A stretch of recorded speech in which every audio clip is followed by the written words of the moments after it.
ഓണമെന്നാൽ ഒത്തുചേരലിന്റെ ആഘോഷമാണ്. തിരുവനന്തപുരം സരസ്വതി മണ്ഡപത്തിൽ തിരുവോണനാളിൽ കുടുംബങ്ങൾ ഒത്തുചേർന്ന് പഴയകാല ഓണത്തിന്റെ സ്മരണകൾ പങ്കുവയ്ക്കുകയാണ്.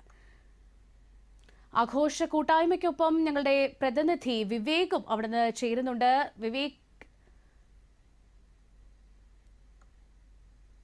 വിവേക്, ആദ്യം തന്നെ happy Onam. Happy Onam Jeena, happy Onam. അതേപോലെ ഞാനിപ്പോൾ ഉള്ളത് സ്വാതി തിരുനാൾ സരസ്വതി മണ്ഡപത്തിലാണ്. ഇവിടെ നമുക്കറിയാം എന്നും ഒരുപാട് പൂജകളും പരിപാടികളും ഒക്കെ നടക്കുന്ന ഒരു പ്രധാന ഒരു സ്പേസ് തന്നെയാണ് സരസ്വതി മണ്ഡപം. ഇവിടെ തിരുവോണ നാളിൽ ഒരുപാട് കുടുംബങ്ങൾ രാവിലെ തൊഴാൻ വരുന്നുണ്ട്. ഇവിടെ നമ്മോടൊപ്പം ഇവിടെ ഒരുപാട് കുടുംബങ്ങൾ ചേരുന്നുണ്ട്. നമുക്കൊന്ന് അവരോട് ജസ്റ്റ് ചോദിക്കാം ഇന്നത്തെ ഓണവിശേഷത്തെ കുറിച്ച്. എങ്ങനെയുണ്ടായിരുന്നു ഇത്തവണത്തെ ഓണം? എങ്ങനെയുണ്ടായിരുന്നു? സൂപ്പറായിരുന്നു. എന്റെ പേര് അഭിഷേക് എസ്. ഞാൻ HM തിരുമല സ്കൂളിൽ പഠിക്കുന്നു. പിന്നെ രാവിലെ കുളിച്ചൊരുങ്ങി സരസ്വതി മണ്ഡപത്തിൽ വന്നു. ഓണം സൂപ്പറാണ്. കൊള്ളാം. അത്തപ്പൂക്കളൊക്കെ ഇട്ടു. ഓണം വൈബാണ്. ഓണം വൈബാണ്. നന്നായിരുന്നു. ഈ വർഷത്തെ ഓണം സൂപ്പറാണ്. നമുക്ക് മറ്റൊരു കുടുംബത്തോട് ചോദിക്കാം, എങ്ങനെയുണ്ടായിരുന്നു ഇത്തവണത്തെ ഓണം? ഇത്തവണത്തെ ഓണം കൊള്ളായിരുന്നു.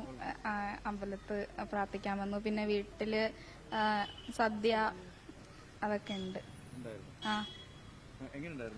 നല്ലതായിരുന്നു. ഓണാഘോഷമൊക്കെ ഇനി കാണാൻ വേണ്ടി പോണം. രാവിലെ അമ്പലത്തിൽ വന്നു. ഇനിയിപ്പോ ഉച്ചയ്ക്ക് പോയി സദ്യ കഴിക്കണം. രാവിലെ അത്തപ്പൂക്കളൊക്കെ കഴിഞ്ഞു. അങ്ങനെ ഇനി വൈകുന്നേരം ഓണാഘോഷമൊക്കെ കണ്ട് ഇന്നത്തെ ഓണം അങ്ങനെ. എങ്ങനെയുണ്ടായിരുന്നു ഇത്തവണത്തെ ഓണം? എങ്ങനെയുണ്ടായിരുന്നു? കുഴപ്പമില്ല, നന്നായിട്ടുണ്ട്. എല്ലാ തവണയും പോലെ തന്നെ.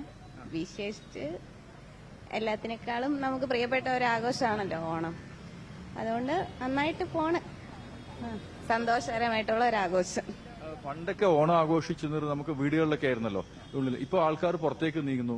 ഇപ്പൊ ജെൻസിയുടെ ഒരു കാലമാണ്. ഇപ്പോഴത്തെ ഒരു ഓണം അങ്ങനെ ഒരു എന്തെങ്കിലും ഒരു വ്യത്യസ്തത അനുഭവപ്പെടുന്നുണ്ടോ ഇന്നത്തെ കാലം? അങ്ങനെ ഒരു വ്യത്യാസം പറയാനില്ല. എന്നാലും ചെറിയ വ്യത്യാസമുണ്ട്. വലിയ രീതിയിലില്ല.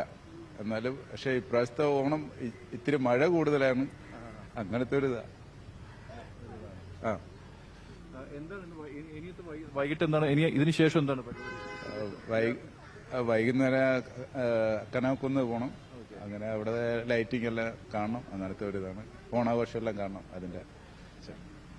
സോ നമ്മളിപ്പോൾ കേട്ട പോലെ തന്നെയാണ് ആൾക്കാർക്ക് ഓണം ഒരു പ്രത്യേക വൈബ് തന്നെയാണ്. പ്രത്യേകിച്ച് ഈ ഒരു സ്ഥലം, ഇവിടെ സരസ്വതി മണ്ഡപത്ത് ഒരുപാട് ആൾക്കാർ തൊഴാൻ വേണ്ടി വരുന്നു. അവർ അവരുടെ ഓണത്തെക്കുറിച്ച് വളരെ വ്യത്യസ്തമായിട്ട് തന്നെയാണ് സംസാരിക്കുന്നത്. അവർ പറയുന്നത് പഴയ കാലത്തെ പോലെ തന്നെയാണ് ഇപ്പോഴും ഓണം ആഘോഷിക്കുന്നത്. ഇവന്തോ ഇപ്പോഴൊരു ജെൻസി അവിടെ ഒരു കാലമാണെങ്കിലും ഒരു ഡിജിറ്റൽ യുഗമാണെങ്കിലും ഇപ്പോഴും രാവിലെ എഴുന്നേറ്റ് എല്ലായിടത്തും പോയി അമ്പലത്തിൽ പോയി പൂവിട്ട് അതിനുശേഷം ഓണസദ്യ കഴിച്ച് വൈകുന്നേരങ്ങളിൽ എല്ലായിടത്തും യാത്ര ചെയ്ത് ആ ഒരു തിരുവനന്തപുരത്തുകാരുടെ ഒരു ടിപ്പിക്കൽ ഓണം അതെങ്ങനെയാണോ അതുപോലെ തന്നെ ഇത്തവണയും നന്നായിട്ട് തന്നെയാണ് എല്ലാവരും ഓണം കൊണ്ടാടുന്നത്. നമുക്ക് അതിന്റെ ഒരു പോസിറ്റീവ് വൈബ് ഇവിടെ നിൽക്കുമ്പോൾ നമുക്ക് ശരിക്കും ഫീൽ ചെയ്യാം. കാരണം ആൾക്കാരുടെ ഒരു മുഖത്തും ആ ഒരു പ്രസാദം നമുക്ക് തീർച്ചയായിട്ടും ഇവിടെ കാണാൻ കഴിയും. ഒരുപാട് കുട്ടികളെ ഇവിടെ കാണാൻ കഴിഞ്ഞു.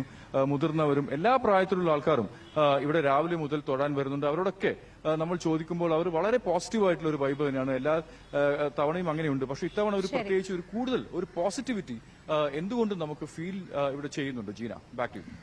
ശരി, ഏതായാലും തലസ്ഥാന നഗരി ആഘോഷ തിമിർപ്പിൽ തന്നെയാണ്. ഓണാഘോഷത്തിന്റെ തിമിർപ്പിലാണ് തിരുവനന്തപുരത്തെ സരസ്വതി മണ്ഡപത്തിൽ ഈ തിരുവോണ ദിനത്തിലെ നാളിൽ കുടുംബങ്ങൾ ഒത്തുചേർന്ന് അവരുടെ പഴയ ഓർമ്മകളൊക്കെ പുതുക്കുകയായിരുന്നു. വിവേക് നാരായണനാണ് വിവരങ്ങൾ നൽകിയത്.